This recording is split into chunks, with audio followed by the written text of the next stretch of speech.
Belum ada sebulan sejak dinikahi TikToker Arya Han, Pinkan Mambo beri pernyataan mengejutkan mengenai rumah tangganya. Pinkan mengaku sudah mulai bosan melihat wajah sang suami. Hal ini diungkap oleh Pinkan Mambo saat ditanya langsung mengenai perjalanan rumah tangganya dengan Arya Han.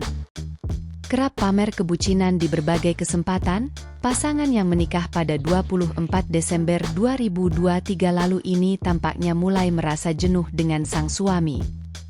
Pinkan Mambo terlihat lesu saat diwawancarai. Berbeda dengan Arya Han yang justru bersemangat menjawab terkait rumah tangganya dengan Pinkan Mambo. Arya mengaku bila rumah tangganya justru sedang hangat-hangatnya. Kadang-kadang bosen juga sih kalau misalnya kayak seminggu 2 minggu masih wow gitu. Tapi minggu ketiga sudah kayak, muka lu lagi, ujar Pinkan Mambo yang langsung mengejutkan Arya Han.